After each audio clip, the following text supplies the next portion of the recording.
Hello everyone, welcome to the third season of Design Inspired Talks. I'm Kadambari Sahu, your host, founder of Design Inspire platform and SVP Design at ValueLabs. Design Inspire is an initiative to connect designers across the global design community, and Design Inspire Talks is a presentation and discussion series with passionate, innovative, and inspiring designers. It dives deep into their passion, inspiration, and what makes them go. It is an effort to understand how they are navigating their career path and how they are investing their creative energies. We believe hearing their bold moves and inspiring stories will ignite interest and inspire the next generation of budding designers across the globe. So let's go forward with our guest today, Melissa Falconett.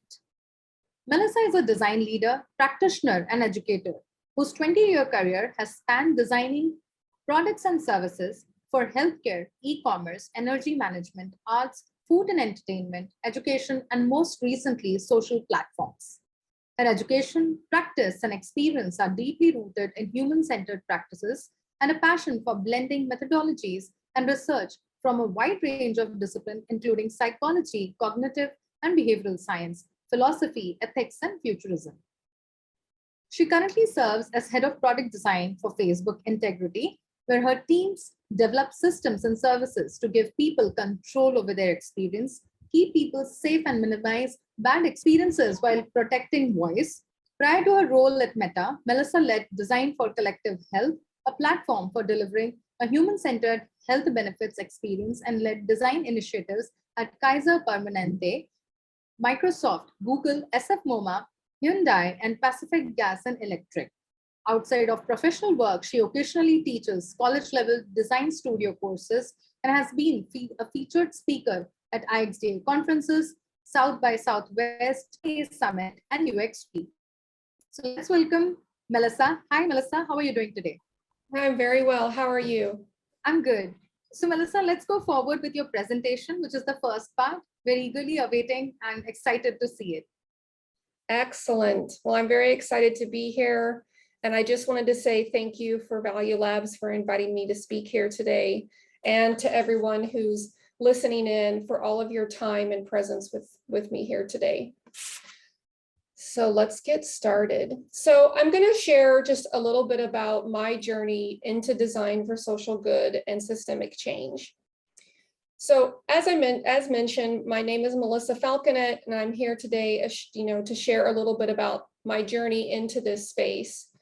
And besides my work at Meta as a director of product design for Facebook Integrity, I'm also a mother, a wife, an artist, and a huge advocate for historical preservation. I love making things and restoring old things, whether that's wooden doors, as you see here. I do lots of paint stripping. People love to paint wood doors for whatever reason.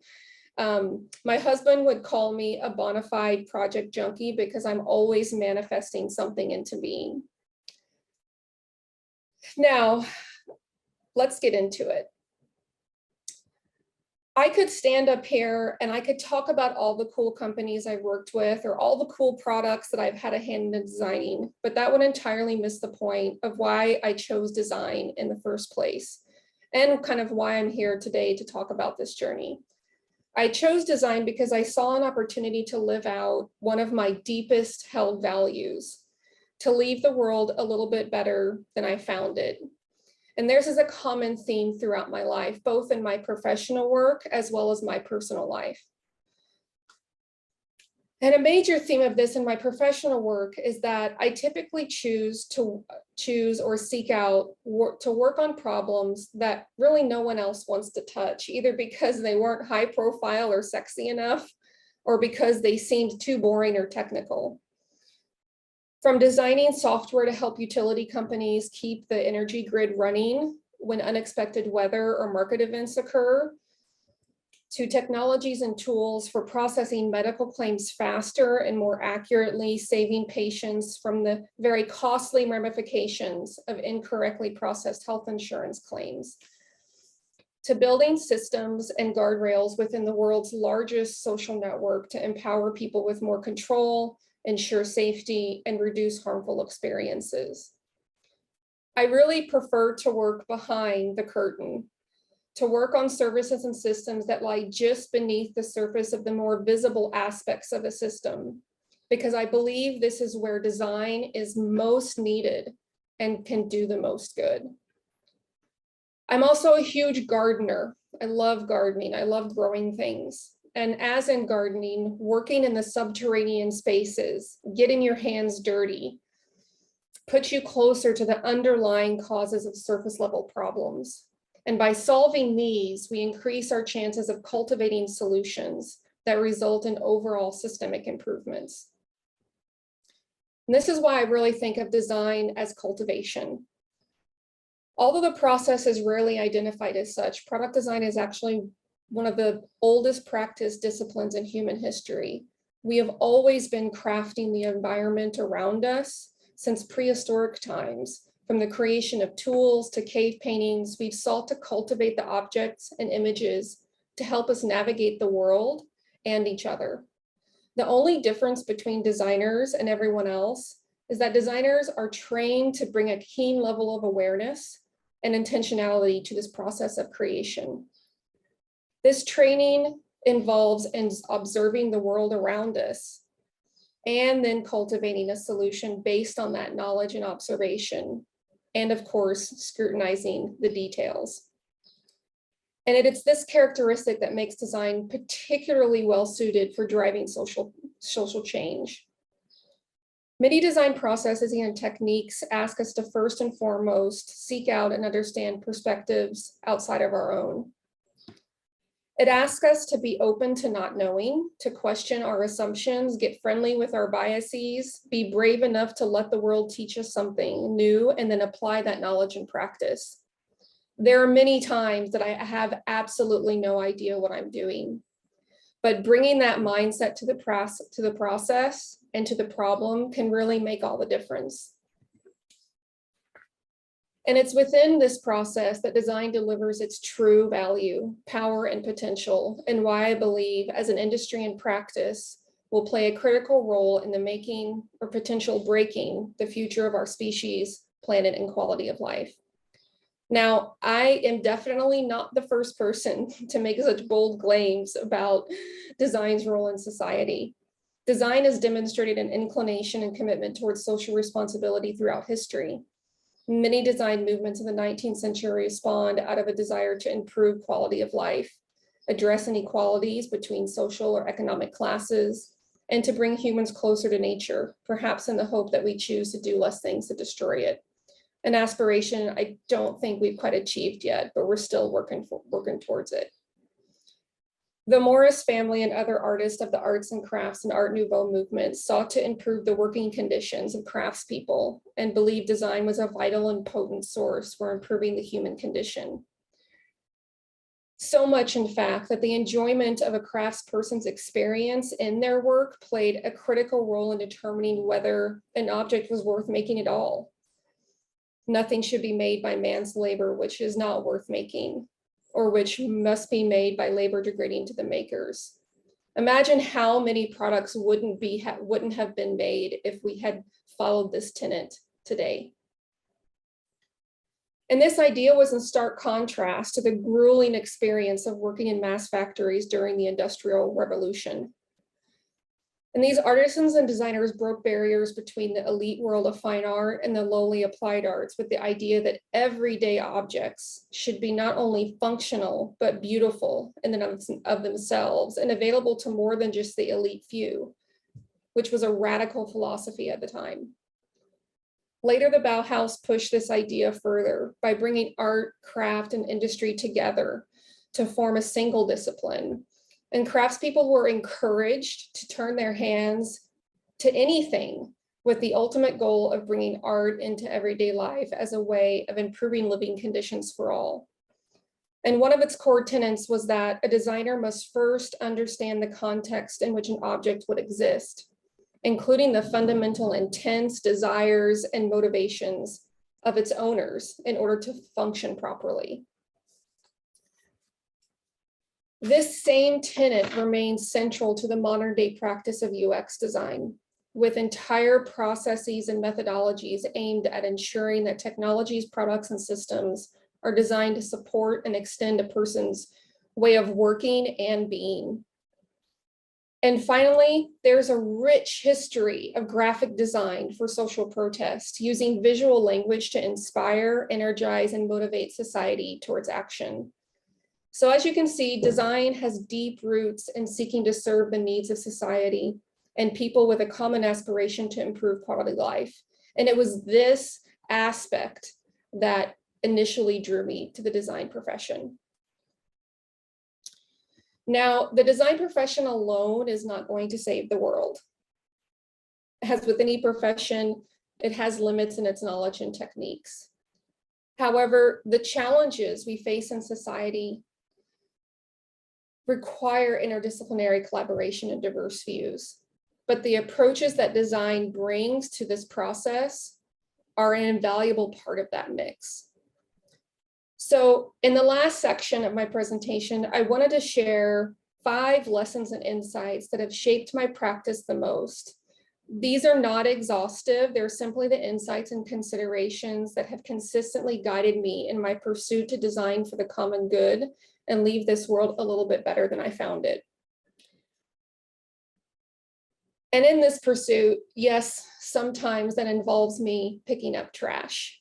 And very much in my design practice, many of the projects that I have worked on have involved looking at very broken systems and figuring out how we can fix them and make them more efficient and work more in service of the people that they're meant to serve. So a few principles that have guided me in my journey. Number 1 is to think beyond the decorative. Now, don't get me wrong, I love a beautiful object more than anyone, but whether you're designing advertisements, a service, a software, buildings, physical or digital products, you have a responsibility to think about not only how it looks and how it works, but also the impact that it will have on the people and environment in which it exists. Because before you are a designer, you are a human being. And like every human being on the planet, you're part of the social contract. And so it's your responsibility, it's my responsibility to think about the effect of what I put into the fabric of society. And that should always be a key consideration of your work. And if you haven't checked out Mike Montero's Designer's Code of Ethics, I highly recommend that you do. It's the first of its kind. Design as a profession has not necessarily had a true code of ethics until Mike penned this several years ago. Number 2, design for the end. For too long, we have designed things by only looking at the top of the funnel. We focus all of our attention on driving awareness, convincing people to come in the door and committing enough energy or monetary resources to purchase and engage. But we often neglect to consider the end of a product's life cycle, whether that be user-initiated end or an end due to the product being used up. Bottled water is a great example of this failing to design beyond the purchase and consumption aspect of the journey. The entire design solution anchor on the needs of convenience and concerns about health, but neglect to consider the impact of the product's waste once consumed. The good news is that businesses and their designers are increasingly considering the full life cycle of a product and delivering solutions that put less strain on surrounding systems when the product's life comes to an end. On the digital front, very literal end-of-life features are being offered that enable one to assign executors to their profile and data after death. To learn more about designing for the end, I highly recommend Joe MacLeod's book, Ends. It goes really deep into this aspect of designing for the end of the user journey and really reframes it as not only serving needs, but also serving the surrounding world. Number 3, anticipate those unhappy paths. Designers are trained to anticipate many things, the needs and desires of people, environmental impacts, interactions with other systems. And because of this, designers are well positioned to anticipate the consequences of products and services being misused or abused. And it, again, is the responsibility of designers and the teams they work with to solve for appropriate as well as inappropriate and misappropriated use that can cause self-harm, harm to others, whether unintentional or intentional. A couple of principles that we use to put in practice to do this is, one, to seek to understand how people's biases may be exacerbated by the product. Number two, learn about microaggressions to consciously design around them.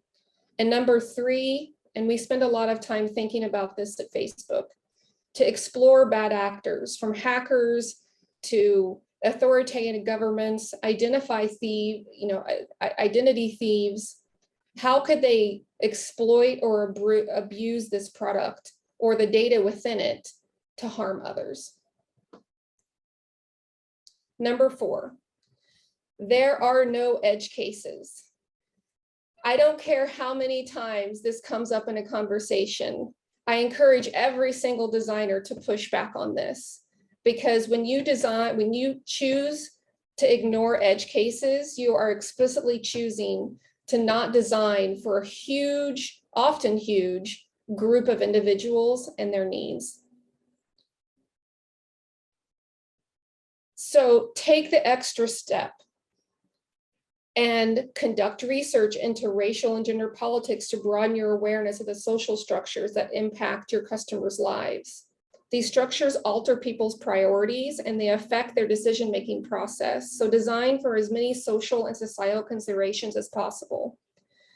And sometimes people who fall outside the target audience are overlooked simply because their priorities for your product come in second place in their lives. So design your product to bridge such gaps rather than ignoring them. There is clear evidence that when we consider the needs and constraints of the minority, it creates a great environment for generating solutions with wider universal appeal. A great example of this are wheelchair ramps. They actually end up serving many other needs and use cases: mothers with strollers, people with compromised leg motion. Second, automatic doors.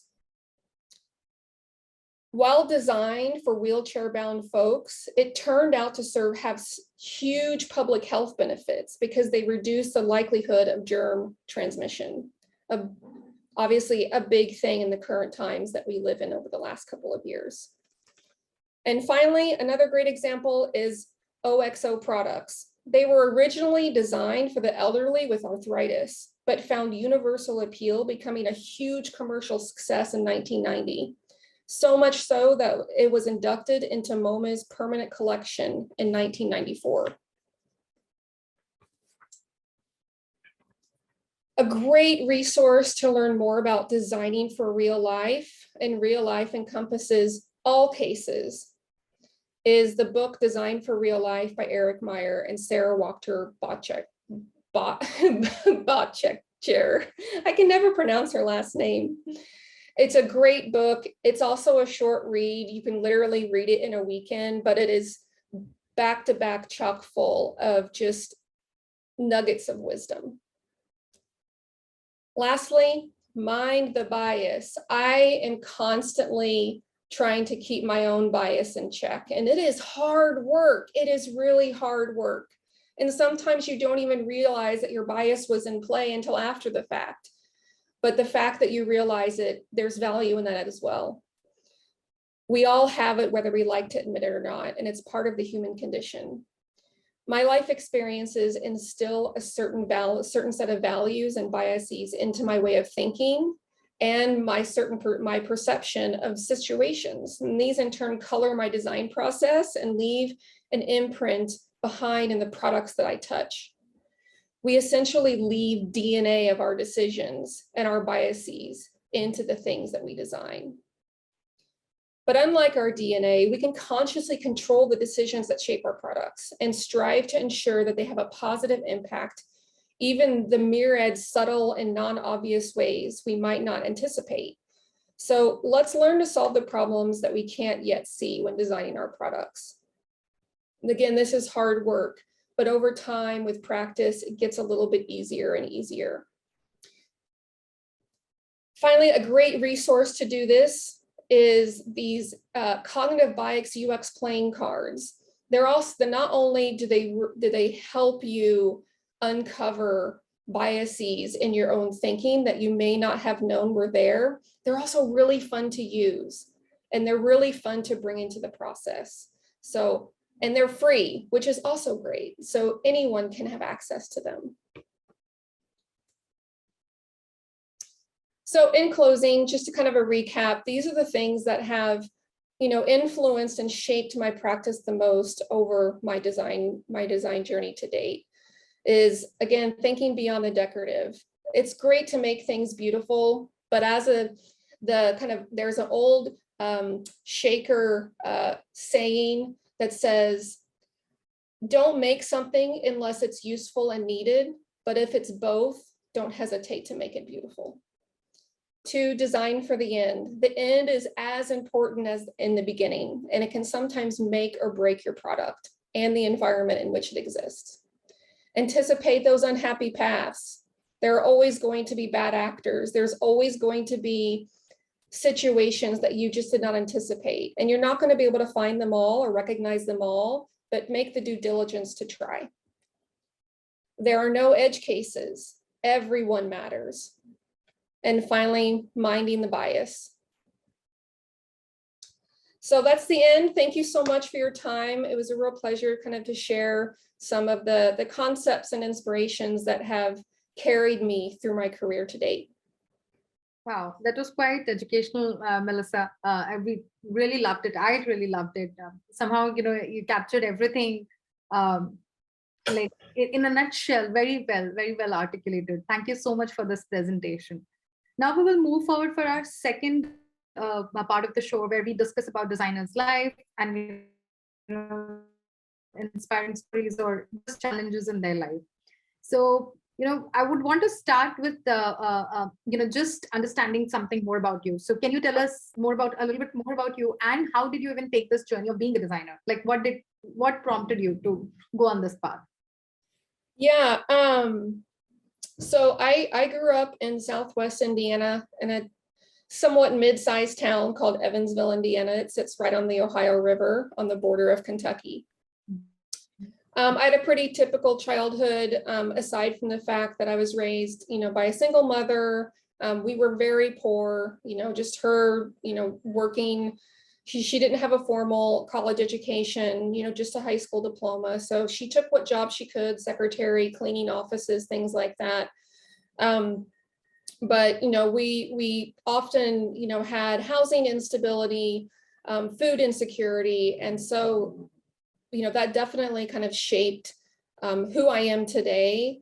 It definitely has made me pretty resilient person, and with pretty strong skills in navigating change, or especially unexpected change.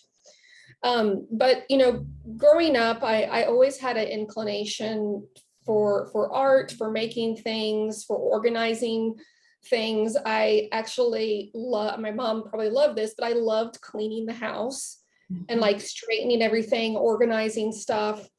But in school, I definitely gravitated towards more creative subjects in school. And when I was in third grade, we had a music program in my elementary school, and the music teacher, she introduced me to the cello. And that was kind of like my first entry into like the arts and creative efforts. And her name was Mrs. Goodridge. And this is important why I'm going back this far. So I started playing cello. I continued in that all the way through elementary school to middle school. And then when I got into high school, Miss Goodridge was actually, she ended up being my arts teacher again. So here I am, however many years later, and she's my arts teacher.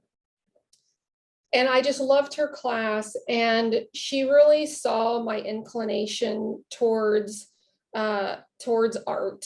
Not just like the actual making, but also the kind of intellectual concepts that were behind art. And she was the one that introduced me into the kind of art movements of that 19th century. So arts and crafts, Art Nouveau. And what really struck me about the work that came out of those periods is that there was a real shift towards, creating things that were not just aesthetic objects in of themselves or based on some abstract concept, but they were also meant to be functional. And that really resonated with me. And so she really helped guide me in kind of learning about this and introduced me to the concept of, at that point, she called it commercial design. I don't even know if she, knew the concept of graphic design, but she introduced me to the concept of commercial design.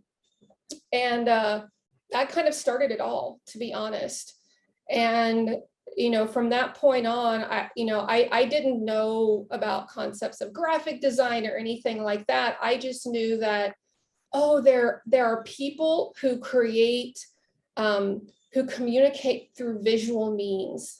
And I loved that. And that kind of started my journey. From there, I continued, playing in the orchestra, playing music, and then, just started really researching and trying to teach myself about this field of design. And when I got close to graduating, I very much wanted to go to college. I knew that I would have to pay for it on my own. And so I sought out grants and applied for scholarships and everything. And I ended up going to the community college because they did have a visual communications program, which looking back, I'm actually really surprised by, because it was, early mid 90s.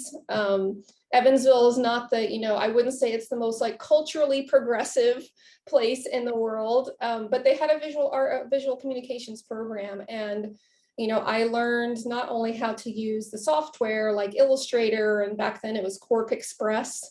There was no InDesign, Photoshop, but I also learned how to do hand typography. I learned how to do hand paste up. So you would paste up the layout of the thing, whether we do practice advertisements, do the paste up and then photograph it and then take that into Photoshop, right? And it was a really wonderful experience for me. And I just continued following that path all the way through undergraduate. I graduated from the community college with an associate's degree. And then about a year later, ended up going to the University of Evansville. And I was able to go to that private college because they gave me a pretty substantial scholarship, because I auditioned for the orchestra, and because I was not a music major, they paid a large portion of my tuition because I was playing in the orchestra, and they were very short on cellists. They really needed cellists. So it kind of, it's funny how it comes all full circle. Yeah. So. And then how did you progress from there? So you finished your visual communication, right? Visual communication, no, visual design. Yeah, so I completed my bachelor's, graduated from the University of Evansville. My very first design job, I would have to kind of say it was more of a production designer job, was actually designing food container labels. So there's a big plastics manufacturing company in Evansville. They're based there, called Berry Plastics, and they have an in-house graphics department. And so clients would send their labels into our department, or they would ask us to design them in our in-house studio. And so, I did a lot of dairy containers because I was on the dairy team. So lots of yogurt. If you see Yoplait yogurt in the store, that was a little bit of me. Breyer's ice cream, I think it's called Dreyer's out here. So yeah, ice cream, dairy, sour cream, all the fun stuff. And, while it was definitely kind of rote and boring, at that point in my career, I had just graduated, it helped me really hone my technical skills because I was having to, very quickly prep this artwork for printing. So not only did I build up my technical skills with the software programs, but I also learned, how to transfer those into production ready, print ready plates to put on the printer. And I even learned how to run the printer. So I learned how to run these massive, huge printers. I mean, they were, some of them were like 50 feet long because they're printing on these plastic containers. I did that for about, I don't know, 2 years. And then I ended up moving to Nashville and taking on a graphic designer role for Naxos of America, which is the largest classical music label distributor. Again, kind of the classical music comes back into play. And that was a really amazing job. I ended up becoming the creative director for all of our special event stuff that we would produce. So the office in Nashville, they were responsible for producing any kind of marketing assets and materials, as well as album design for special releases that were tied to some live performance. Wow. So I did stuff for Philip Glass. I designed stuff for Marin Alsop, who's a famous conductor, and that was just a real treat. Yeah, especially connecting with music and getting to see like how different sort of skills get in our lives, and how they help us is really amazing. How did you continue from there? So like you did visual design, you did like these two graphics design, and then how did your journey continue from there to here currently as a head of product design in Meta? Yeah, it has been a journey. If you would have asked me back then that I would be doing what I'm doing today, I would have laughed. I would have like, what? So, I was at Naxos for about 2.5 years. And, I think it's important to note that during that time, I was also serving as a committee member for this artist organization in Nashville called Untitled Artists Group. And we put on art shows from community artists, as well as like really well-known artists in the region. And I was chair of like events coordination. So while I was working at Naxos, I was also, learning kind of leadership capabilities and like project management capabilities through this other like volunteer work that I was doing. And I kind of reached this point, and I can't necessarily like pinpoint that there was like one experience or one moment that started this, but I started to get an itch that there's something more to what I'm doing as a designer, and I want to explore what that is. I want to know what that is. I think it's also important to note that this was during the time when the internet was really kind of coming into its own. So I was also dabbling with web design. So I was playing with HTML, I was playing around with like PHP and like CSS and making all kinds of weird websites, but I was just really interested in this like new medium and this new, space in which you could create design that was like interactive and that changed over time, as opposed to graphic design, you're creating this static thing that kind of exists in a moment in time. So I decided that it was time for me to go to graduate school. This is something I'd always wanted to do. No one in my family has ever gone to graduate school. And looking back, I'm kind of surprised at myself that I wasn't like totally freaked out just by like the financial aspect of making that decision. But I was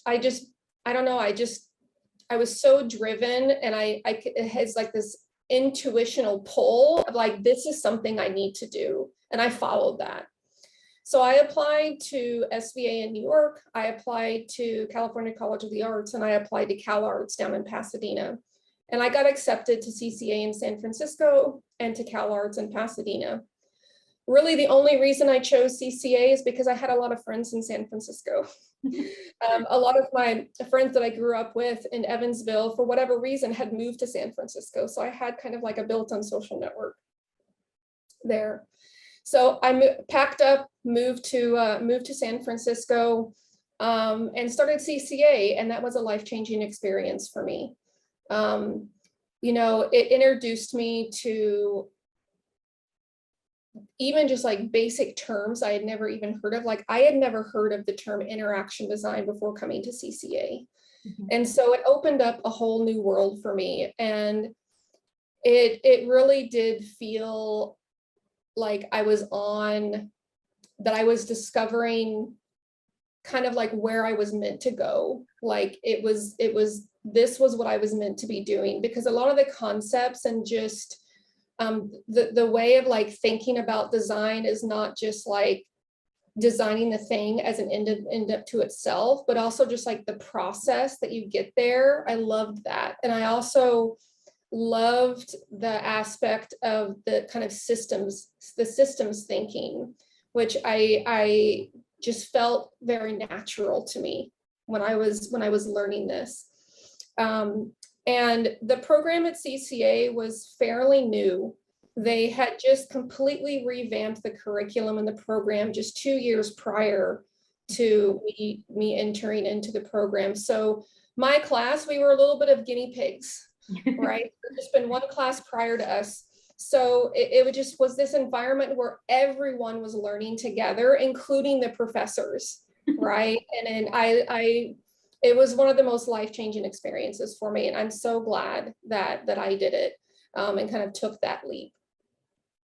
After I graduated CCA, I graduated right as the recession was hitting. So I was pretty nervous. I was like, how am I going to find a job, you know? And I also had a bit of an identity crisis, to be honest, because here I am. I had come from a world of traditional graphic design and branding. I went, you know, now suddenly have all these like new concepts and like processes that I've just learned at CCA, but I hadn't really put them into practice yet. And I'm entering into this kind of whole new world that is completely foreign to me. And I had a lot of imposter syndrome, you know, and it was real. And it took me about 8 or 9 months to land my first job, but I just kept going at it. And I think what, you know, an aspect that made all the difference is I had a really solid like network of other designers around me that were also going through the same experience that I was. Even more so because some of the designers that I went to CCA with, they didn't even come from a design background. They came from creative writing. Some of them came from architecture, which is of course design. And one of them came from theater, you know, and so it helped me keep my nose to the grindstone, knowing that everyone else around me was also going through the same experience. And as I watched, you know, others kind of find their way, I was like, okay, I'm going to find my way, right? I'm going to find my way. I think the other thing that made all the difference is I was really open to working on anything. You know, I didn't narrow my sights too much on like, oh, I want to work at like the hot new design studio, or, you know, the famous design studio like IDEO or what have you. I was really open to working on anything just because I wanted the practice, and I looked at it as such. It's just practice. Yeah. And if I can get enough practice, then eventually I can land that job at, you know, one of the, you know, well-known design studios, which I did, right? You know, I ended up landing a role at Razorfish, and then later Method. Landing the role at Razorfish was also kind of, I'm sure we all have these like people who come into our lives that like take a chance on us. And that's what happened to Razorfish. I was originally hired as a UX researcher, like contractor, just for a 3-month project. And as I started working with the team, the creative director at the time, he was also working pretty closely on the project. And towards the end of my contract, he pulled me aside in a one-on-one, and he said, Melissa, you're not a UX researcher. He's like, you're good at it, but you're not a UX researcher. He's like, you're an experienced designer. And I was like, that felt so validating for me. And he offered me a full-time job right there on the spot. Wow. And I'm forever grateful for him. His name was Tim Richards, because here I am, a fresh designer out of school. I've not really practiced interaction design all that much, Yeah. right? And I'm kind of just flying by the seat of my pants, right? I'm kind of like, okay, I think this is the way to do it, and I'm gonna try it, and I'm gonna let the other designer tell me if I'm doing it wrong, you know? Yeah. And that made all the difference, and I'm forever grateful for him for giving me that chance.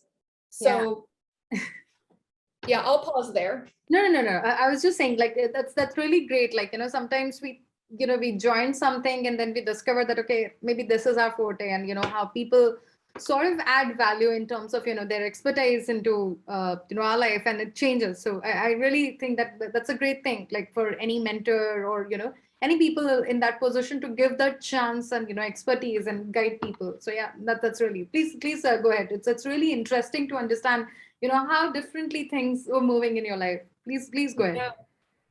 So yeah, I worked at Razorfish for about 2.5 years. And like I mentioned in my presentation, I really was interested in working on the less like sexy projects. Yeah. We had big clients come in like Sony and Hyundai and all of that, and everyone wanted to work on those. And then, Kaiser Permanente and Pacific Gas and Electric were also one of our top clients. And no one wanted to work on that stuff. And I was like, why? I was like, you get to work on like energy management. You get to work on, making the healthcare system better, or like patient experience better. Why would you not want to work on that? So Kaiser Permanente and Pacific Gas and Electric were two of the biggest clients that I worked on during my time at Razorfish. I also worked on the Sony global e-commerce site. And while that was really cool, it wasn't my favorite project. I was like, oh, I'm designing a web page to showcase cameras. Awesome. Okay. I was much more engaged in the more complicated spaces.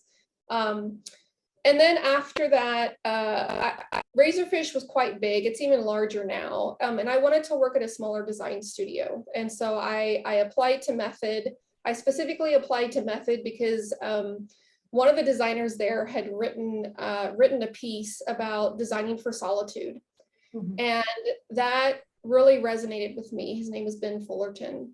And so I was like, there's some really interesting people at Method. And I also just loved the work that they were doing at the time. A lot of their work was branding. They were starting to get into product design, but you could tell that their roots really lied in like Swiss design and Swiss graphic design and kind of those like fundamental principles. So I applied, and I can't believe that I got the job, but I did. And I spent 4.5 years at Method. I loved every minute of it. It was an amazing experience. I worked, with such smart designers that intimidated me every day. But because they intimidated me, they made me better, right? And that's been kind of another thing that I've always sought out to do, is to work with people that I know are way better than me and way smarter, because that's how you learn. Yeah. So true, so true. They say, right, if you're the smartest person in the room, you might be in the wrong room.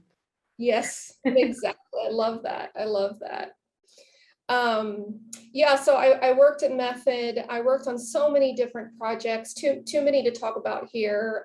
But the theme was the same. I typically wanted to work on, the projects that maybe were kind of less high profile. I did a lot of work for SF MoMA. I worked for this nonprofit called Global Lives. A bunch of like identity and security products and projects, which I found really fascinating, and long-term care insurance. Doesn't that sound exciting? Long-term care insurance. It does. I like these kind of projects too, like with real impact, right? Rather than just very glossy on the surface, right? Yeah. And so it was about 2012. No, 2000. I'm really bad with timelines. It was around 2011, 2012. Design studios were getting bought up by other companies so they could bring design in-house into their companies. And I just inherently knew that for my own kind of career portfolio that I needed to get some experience working client side and working in-house. And so I started to look around. I wasn't really seriously looking, but then one of my former managers from Method, he had since then moved on. He reached out to me and he said, so he's like, I have a colleague of mine. She's building a brand new design team in this health tech company called Collective Health. And he kind of explained to me what it was about, and I was like, oh, I don't know if I'm really into that. But I followed his lead because I really admired Raphael, and he's the one that offered me the job at Method. And so he become kind of a bit of a mentor, whether he knows that or not. I don't know if he really knows that, but yeah, he was a mentor. He works at Facebook, or works at Meta now as well. And so I agreed to come in for an interview. I rode motorcycles at the time. And so I rode down to San Mateo one afternoon and met with the CEO, met with Susan. And, when the CEO and the co-founder, when they explained to me the business model and like how they were kind of taking a unorthodox approach to having longer term impact on the healthcare system in the US, I was hooked. I was like, this is something I want to be a part of.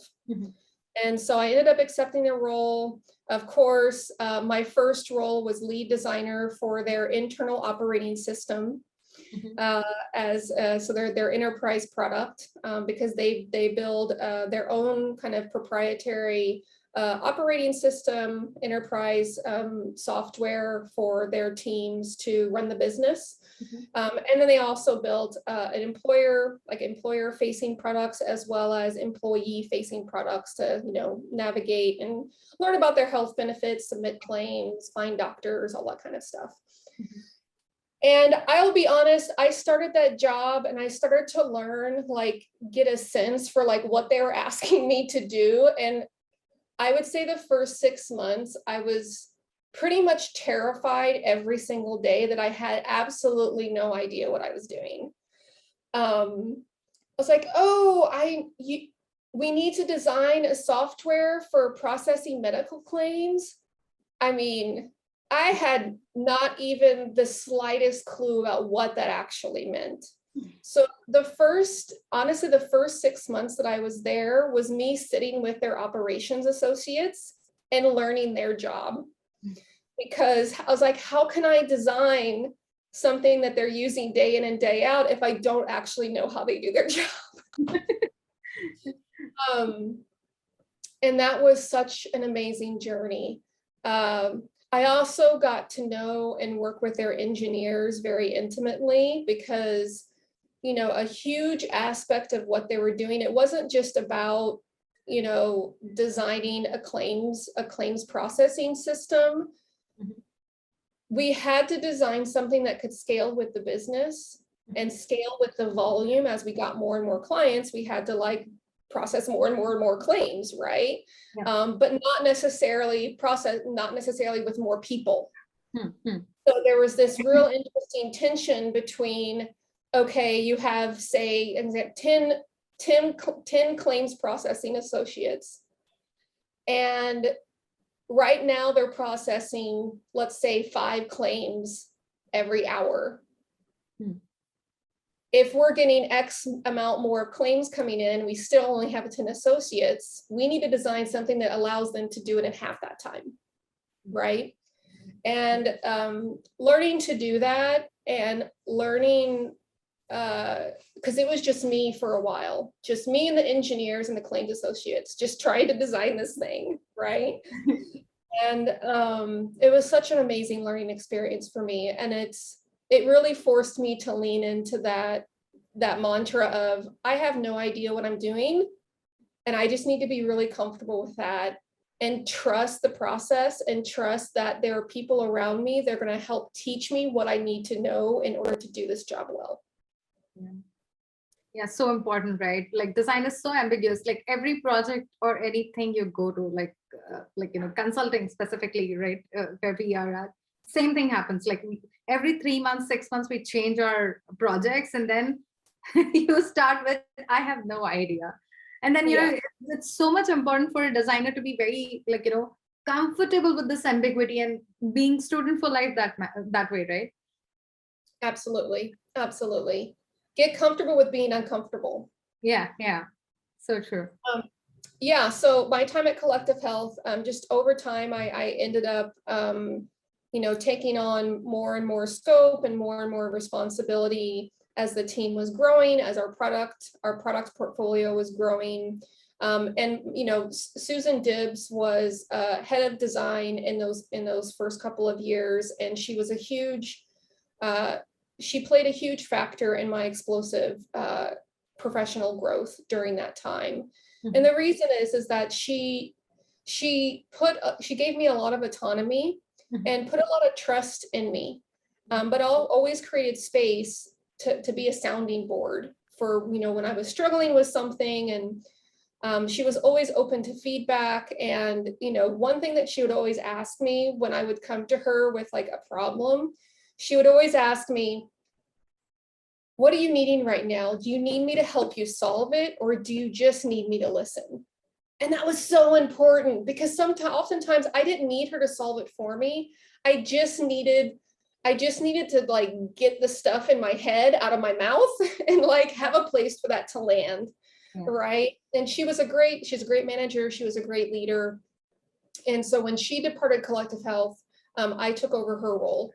And ended up leading the design organization after she departed. And she actually left to go to Meta.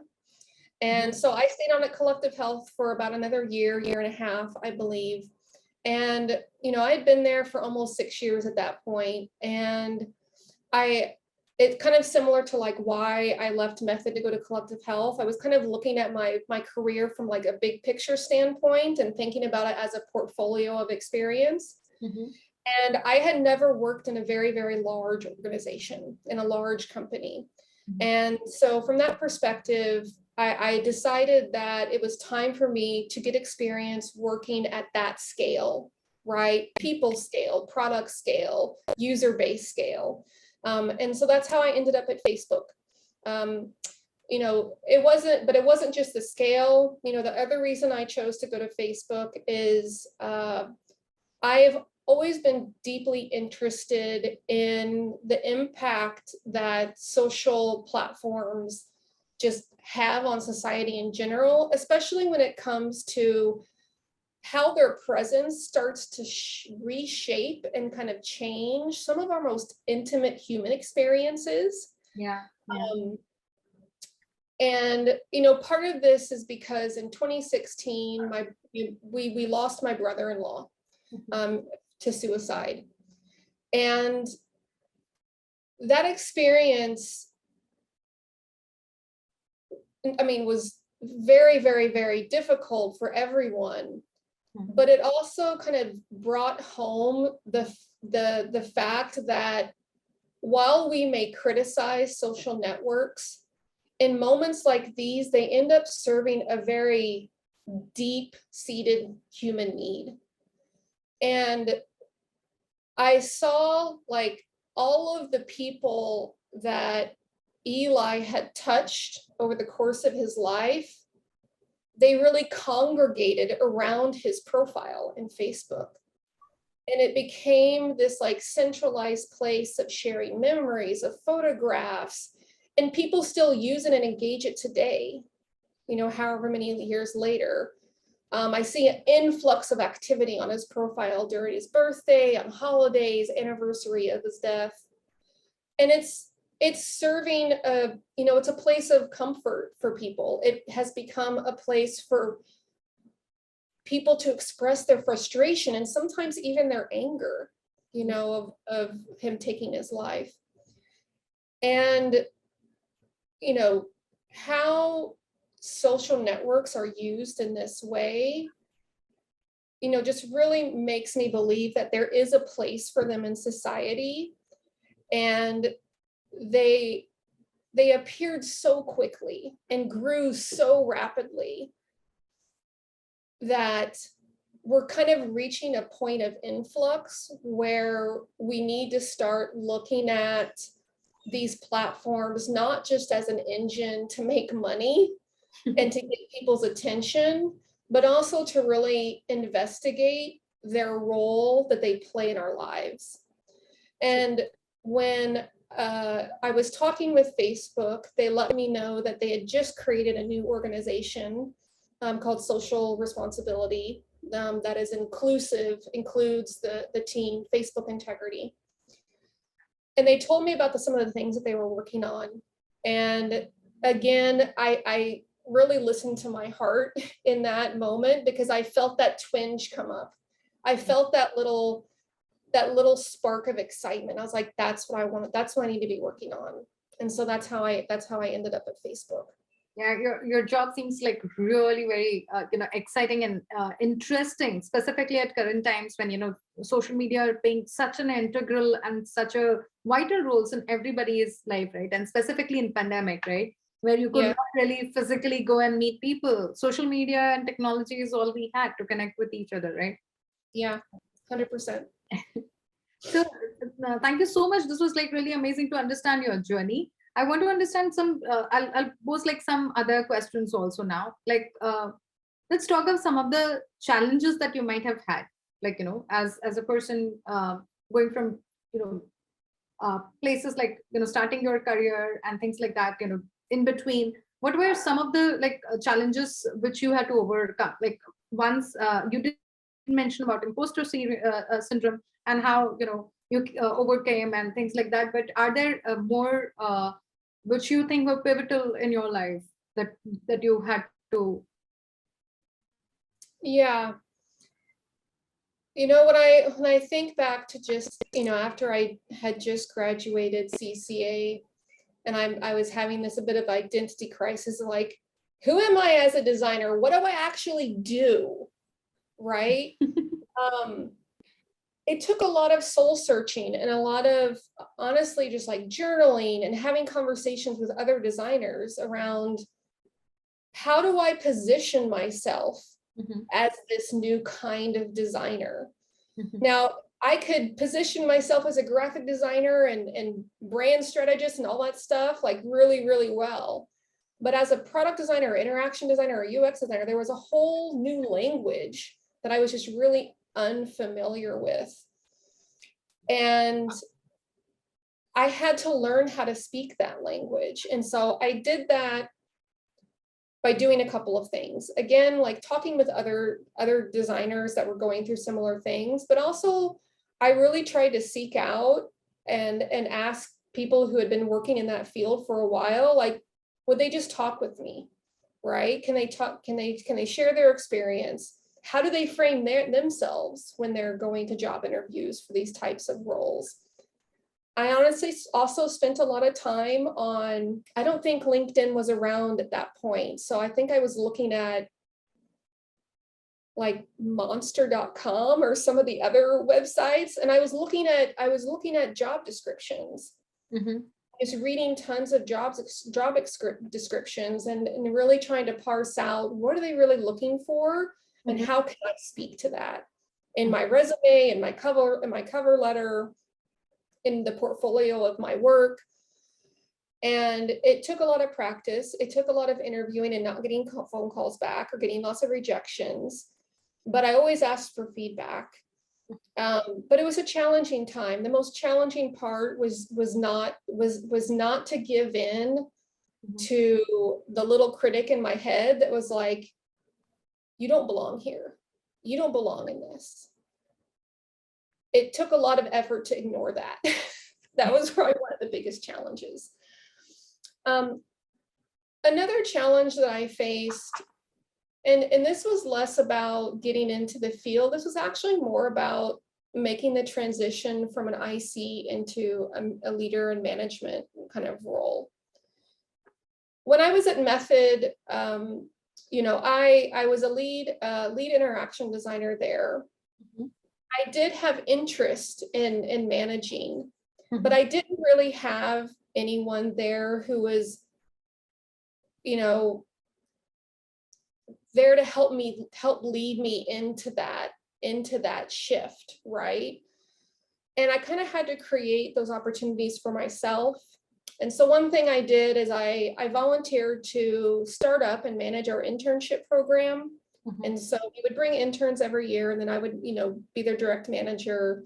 And so I did that. I also volunteered to lead a lot of workshops that we would host during like big kind of wider UX events that were happening in San Francisco. So like Design Week and UX Week, and the interaction conference was in San Francisco one year. And so I volunteered to really spearhead the events that we were holding as part of that, and run workshops and design workshops and market them and all of that kind of stuff. So I was able to build leadership skills and capacity without necessarily having kind of formal mentorship in doing that. You know, a lot of what my direct manager was coaching me on was more on the executional side, which was great. But I knew that I wanted to start building up this other kind of leadership skill earlier than later. And so when I got to collective health, I brought some of those skills that I had been developing in these kind of side projects that I'd created for myself to collective health. And pretty soon, Susan, she really recognized those, and she, ended up giving me my first direct report and my first role as a manager. And again, that's why I say she's been one of those inspiring designers in my life. One, because she gave a lot of really great practical coaching, but she also took a chance on me, right? Just like Tim Richards had. She took a chance on me that and believed that I had the capacity to be a manager and to be a leader. And she really nurtured that and invested in it. Yeah, I think, really important to understand what soul searching, what we're trying to do. You talked about, looking at job description to understand, to understand, how to talk about or how to apply. Let me just talk a little bit about job description. Sometimes I see them on LinkedIn, and, and I feel that they have asked everything that can be asked in this world. Yeah. And sometimes I feel that how is one person going to deliver everything, even the years of expectations that have been asked, like for example, like even for any leadership position, right? Or like in principal position, they will ask like 10 years, 12 years, 14 years of experience, right? It's quite intimidating. And when you look at the job really, and you go talk to people, it might not be the same. So my question here is during these researches, first of all, how did you did you feel any intimidation or things like that, where you felt like, hey, they are asking just too much for me to fit in? If you did, then how did you go about it? And so what was your solution, I would say, to these first of all, let me ask, did you even get through such job description? Did you find these job description what I'm talking about? Oh yeah. And it actually I feel like it got worse over time. Like the more and more that interaction or UX design, and or now what's called product design, especially I think when the term product design came on the scene, it's like, you do everything now. You're both a visual designer, a UX designer, and a researcher, and you know how to code. And it's like, yeah, exactly. yeah.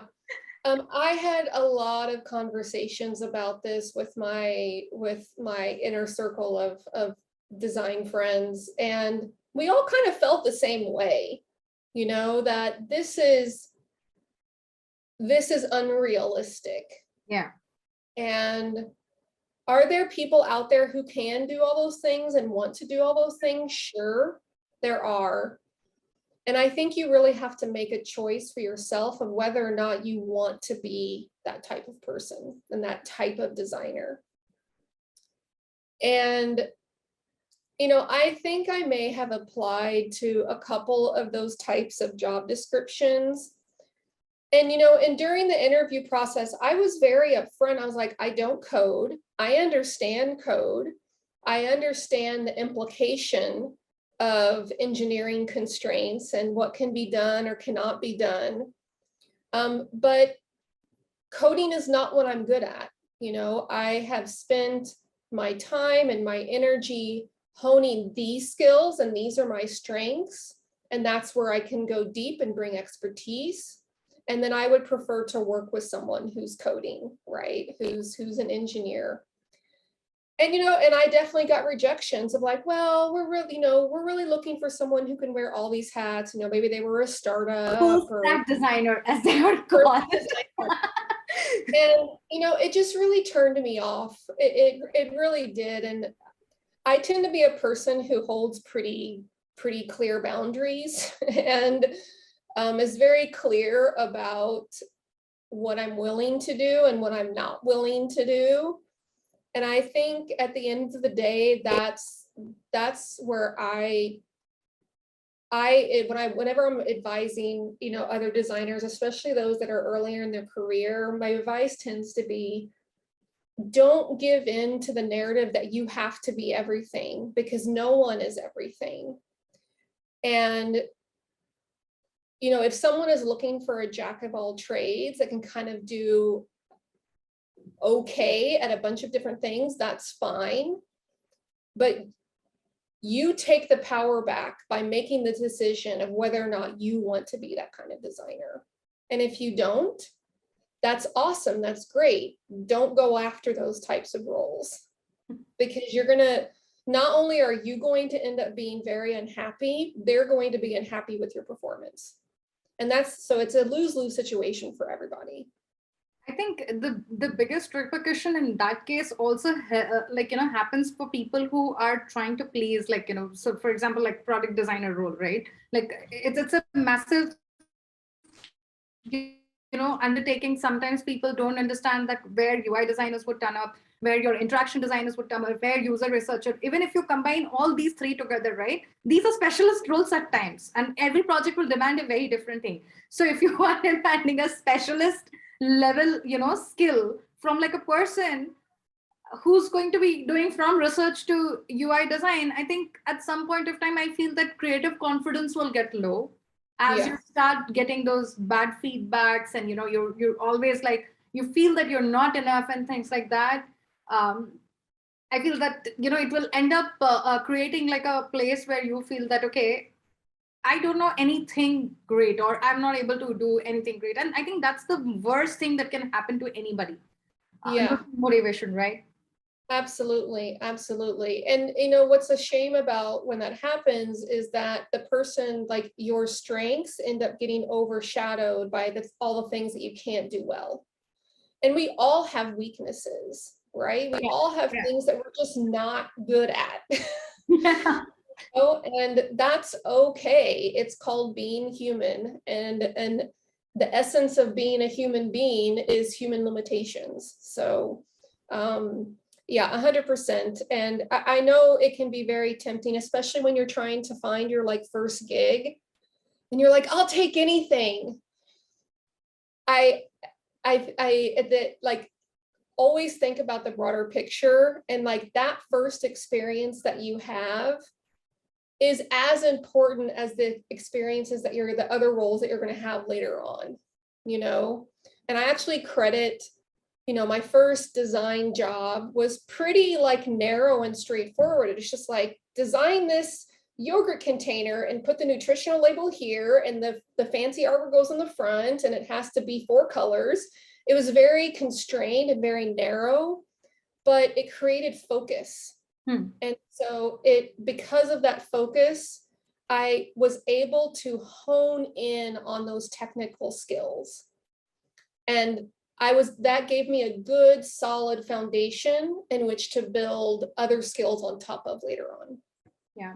Yeah, I think in your story, like that came very, very, very, very, like in four, like something that I always advise, like, some of our designers here in Valley Labs or people who come to me when they are thinking about, how to go about it. Like once you are graduated from college, actually, it's a like myriad ways where you can go. And looking at the industry pressure, looking at all of these, they want to do everything at one go. I always say that, start with something and, go to the depth. Otherwise, becoming jack of all trades will not create any value, not only for you, for the organization. Not only it's easy to find not only replacement, but think about it. Are you gaining something which is substantial? Mm-hmm. You can always, sort of go from one area to another, right? Like how you went, like what you talked about, right? Gaining that focus, understanding how it is going to be run, and then, picking up those technical skills, feeling very accomplished and, fulfilling that, yeah, you've done that task well, and then maybe, going on from the other things. Because yeah, I think, with the kind of so many disciplines that are there, and if we try to, sort of tap onto all of them at one point of time, I think it can be quite a challenging thing. And yeah, so I think, for like the early stage designers, it's a very difficult task, right? In one area, they're always thinking that, hey, would I get labeled in a certain way? And how the other experiences might be in the years to come, or sometimes that identity crisis, right? I think in your study that also you talked quite a lot about, how, so at any given point of time, right, specifically working at the pace that we are in terms of technology, our job roles changes so fast. Like, Yeah. you remember, like 10 years back, we hardly have the smartphones that we have today, right? Mhm. So it's so much of learning that happens, right? So yeah, I mean, rightly, your story talks those things very strongly about. I want to understand one of the best career decision that you made, like according to you, during the whole process. Yeah, I definitely think taking the leap to leave Nashville, move to San Francisco, and go to CCA was definitely one of those. It was one of the best decisions I ever made, but it was also one of the hardest decisions I ever made. There were also a lot of personal sacrifices that were involved in that decision, that made it extra difficult. But when I look back, I knew it was the right thing to do, and it wasn't as easy as like, oh, rationally this is the right thing to do. There was a lot of irrational and rational thinking and feeling going on, but at the end of the day, the question I asked myself was, if I don't do this, am I going to regret this 5 years from now? And the resounding answer to myself was yes. Yes, I will regret this. And it probably hands down one of the best decisions I ever made. I think moving from method to collective health was also probably one of those pivotal decisions. It was really hard to leave method. It really felt like not just a job, but a family. I mean, I met my husband at Method, so it it uh, it was really hard to leave that community. But I really was intentionally putting myself first, and I think, which is also sometimes hard to do for women, to put Yeah. themselves first. And to make the decision for me and my long-term career growth, this is a change that I need to make. And I knew it was going to be challenging. I did not, I went into collective health knowing full and well that this was a completely new domain.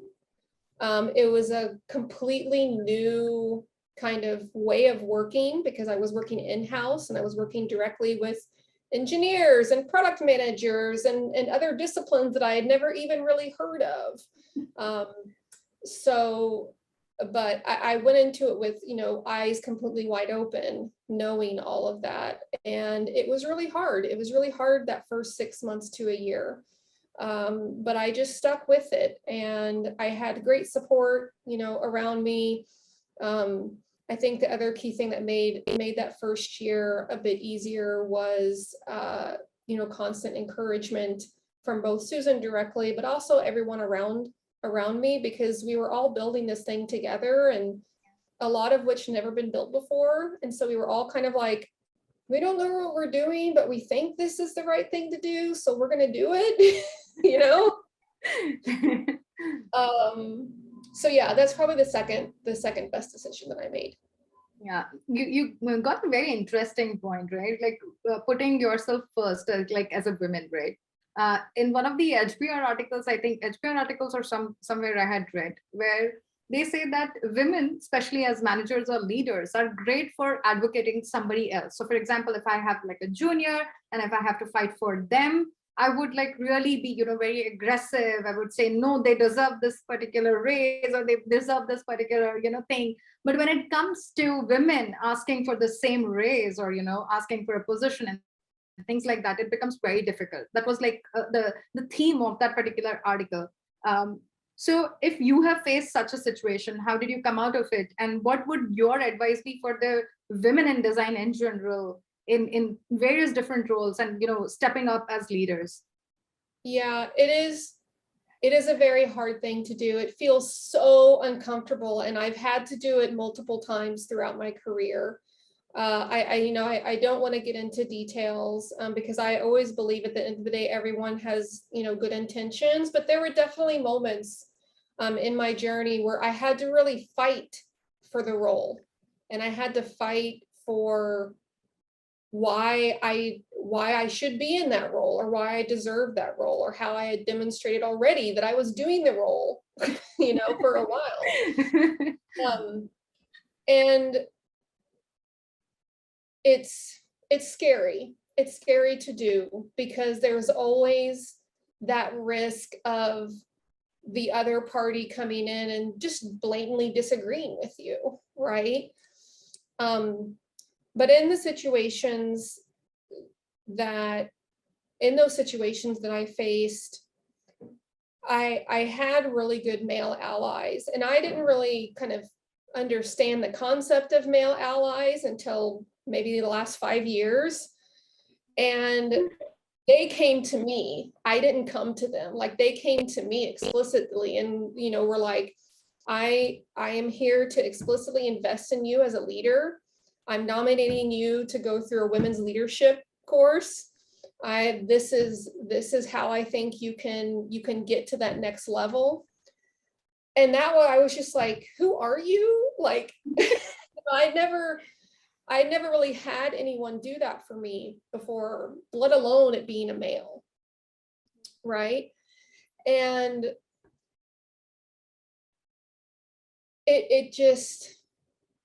it really changed the game, but it also taught me something as I've kind of, and a lot of things that I've mentioned today, I have taken back and put into practice as in my own like leadership practice, like taking the chance on someone, right? Even if they may be lacking X or Y skill, or maybe they don't have, the exact type of experience that I'm looking for. If the foundational ingredients are there, if the attitude is there, if the spirit is there, then let's give them a chance, right? But this concept of like seeking out and having male allies, I've taken this into like my conversation with my male peers, and kind of really trying to kind of educate them like how powerful it can be to others in my position, or maybe slightly below my position, that you take an invested interest in their career journey. Because as a male, you have inherent what's the word I'm looking for? Like a legs up, in your own journey, that women we inherently don't have, just because of society and the way that our society is structured, and how we're conditioned.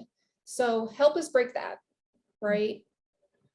But yeah, I'm not sure if that answered your question, but No, it's great start, because what really happens is like, what we talked about, right? Like we are always conditioned to put somebody like in front. We're Yeah, always looked up as like in India, especially if I would talk, the main role of a woman like is portrayed like the one which is exalted to a state of goddess is of the mother, right? yeah. So you look at the women as like a goddess who's a mother, right? And then Mhm. her roles are defined like that. And if you look at the role of the mother, it's very sacrificing, right? Yes. And putting the interest of the child first and things like that. And that model somehow sort of gets into everything that we do, Yeah. be it leadership. So sometimes we are fiercely aggressive, as I talked about, to advocate somebody else, but when it comes to our own, and I was like, in HBR article, I was like, yeah, I think probably I won't be more aggressive when it comes to my juniors, like rather than asking me. But yeah, tried questioning, and you did answer my question. Another point that I would want to talk about is the side projects as developing your leadership that you talked about, right? You said you signed up because you thought that it will teach you leadership skills. I think these sort of things also build network and things like that. Can you talk a little more about that? How first of all, like in the day like a day of a UX designer, like a life in a UX designer, you're so bombarded with work. So how did you, first of all, how did you even think of investing your time in it? And what do you think that were like really benefits out of that? What did it Yeah. do? Yeah. The kind of building networks, I never really thought about it as networking. Mhm. And the reason is I'm an inherently curious person and I love learning new things. So, you know, all the things that I do outside of my normal like responsibilities are usually driven by that because I'm curious about this thing. Oh, there's this new coding language called processing. Oh, there's a class on it. That sounds really interesting, right? Mhm. Um, and then I think the other activity that I've done outside of my typical 9 to 5 is teaching. So I kind of discovered, I mean, when I was a little girl, I loved playing school with my little sister. And of course, I always wanted to be the teacher. She hated it, but I loved it. I loved playing teacher. I always just loved the process of like working with somebody else and helping them kind of discover and understand a new concept or an idea. And like what's most satisfying is that moment where it like clicks Mhm. and you see them either the concept like totally lands, then they're like, oh, or they start, you see them doing the skill on their own. That is so gratifying for me. Mhm.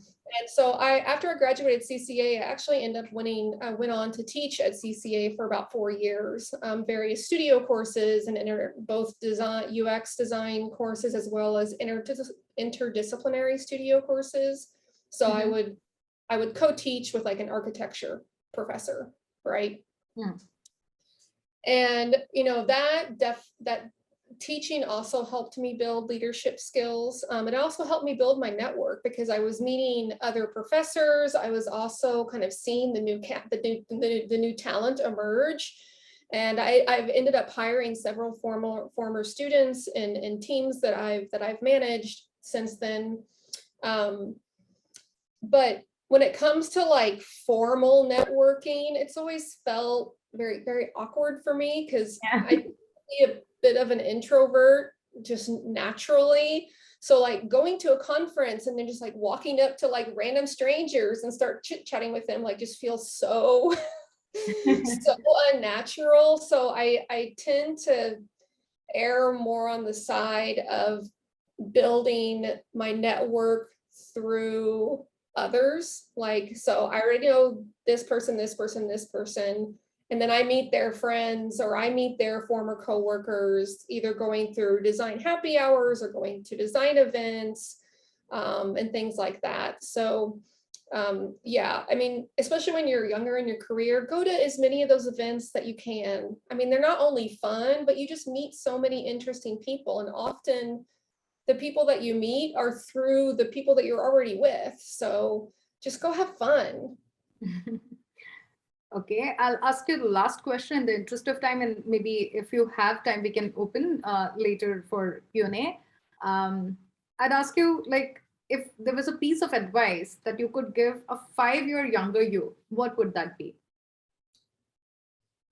5-year, you don't have to know everything. You really don't have to know everything. I think especially when you start to get up into the higher levels and leadership roles, there is a natural inclination to feel like you have to have all of the answers, but it's actually not your job to have all the answers all the time. Sometimes your job is just asking the right questions so that others can find the answers on their own. And that was kind of a big turning point for me during this journey into like management and leadership. You know, I would previously, I think, especially when I just started out managing, you know, I felt like I had to have like all this great advice. And, you know, when someone would ask me a question, I had to have an answer. And this puts an immense amount of pressure on you, unrealistic pressure. That's just, you know, let's be honest, none of us have a full picture of anything. And so looking at my role from the lens of, it's not about me giving advice. I will certainly ask. Now when I'm having a one-on-one or I'm working with someone, I tend to ask them first, like, do you want, like, kind of like Susan did, like, would you like my advice in this situation? Or are you looking more for kind of just be a sounding board? How can I help you, right? What is going to be most useful in this moment in time? Because sometimes you can just be spouting off advice and that's actually not what the person needs, you know? So yeah, you don't have to know everything. Knowing everything is unrealistic. So don't kill yourself trying to know everything. Yeah, that was like a really great advice. Thank you for sharing your thoughts with us today. And here's like a small token of our love and appreciation. This is a seal we confer upon you, Melissa, for doing great and amazing work and inspiring all the young designers, especially globally. Thank you so much for coming and sharing with our thoughts. Folks watching us today, I hope this has inspired you, and stay inspired, keep designing. Until next time. Thank you, guys.